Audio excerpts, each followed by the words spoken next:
जय श्रीकृष्ण। मनीषर भाग्य सब बेले खराब होई न थाए।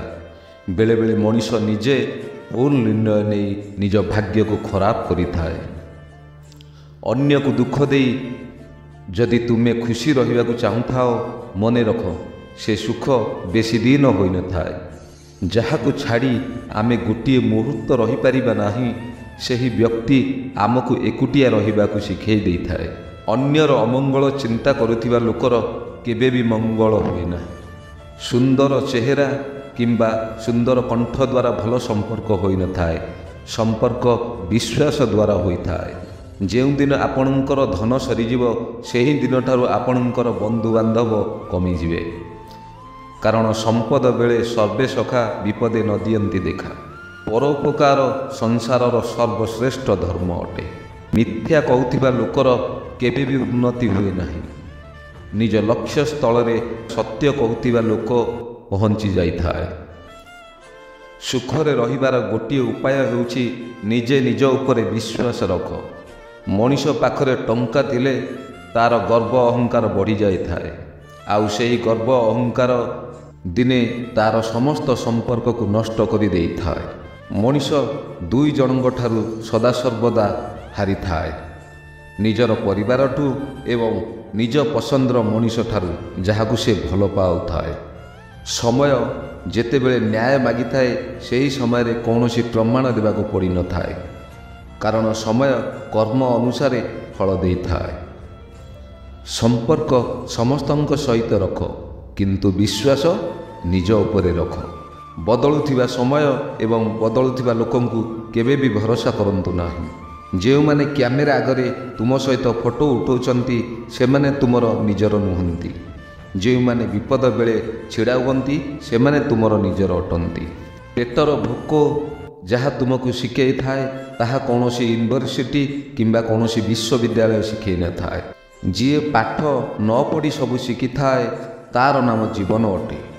ज्ञान द्वारा आपण टंका अर्जन करिपारिबे सत किंतु टंका द्वारा आपण ज्ञान अर्जन करिपारिबे ना। जे मनीष पितामातांक दुख एवं घरर जंजाल को सामना करे से केबे खराब होई न थाए। पितामातांक पाखरे केते धन संपत्ति अछि देखंतु नाही। जदि तुम पितामाता तुम पाखरे अछंती तो संसारर सब सुख तुम पाखरे अछि।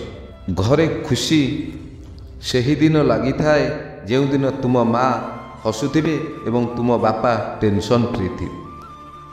सत्यवादी मनीष आपणकर हृदय रे सेतिकी स्थान पाई पारंतिनी जेतिकी कपटी मनीष आपणकर हृदय रे स्थान पाई थांती। फूल जेते सुंदर हेले मध्य तार प्रशंसा हुए नहीं। प्रशंसा हुए तार बास्ना। मनीष जेते बड़ हेले मध्य तार गुण को प्रशंसा करा जाए ना कि तार धन संपत्ति। बंधुगण वचन एमिति एक वस्त्र अटे जार शालीनता सहित व्यवहार करिया को पड़ी थाए। नचेत कटु वचन द्वारा आपन को लज्जित होगा पड़ी थाए। तुम पाखरे जेते बेले दुख को दुख करिवार समय नथिबो सेही दिन ठारू बुझीजिबे कि आपणक जीवनर नुआ अध्याय आरंभ हैला। सेही मनीष आगकू बढ़ी पारे नाही जी निज दोष को न देखी अन्यर दोष को देखी थाए। दुख भोगुथिबा लोक भविष्यत रे सुख पाई थाए किंतु जे व्यक्ति दुख देई थाए से केबे भी सुख पाई न थाए। बयस बढ़िबा द्वारा किंबा चुट्टी पाचिबा द्वारा मनीष ज्ञानी होई न थाए। मनीष सत् विद्या द्वारा ज्ञान प्राप्त करि थाए। बादाम खाई मनीष ज्ञान पाई न थाए। संघर्ष द्वारा मनीष ज्ञान अर्जन करि थाए। आपणक जीवन रे जेते कष्ट आसु आपण धैर्य हुअंतु नाही। काहेकि ना पहाड़रू बाहरुथिबा झरणा केबे सागर को पचारि न थाए कि केउ पटे सागर रे मिसिबाकू रास्ता अछि। सेहीपरि संघर्ष करि चल फल निश्चय मिलिबो। जिए पितामातांकर कर्तव्यर मूल्य बुझी न थांती एवं तुमे मो पाई कौन करिच पचारती सेही व्यक्ति ता जीवन सारा नर्क जंत्रणार घाटी होती।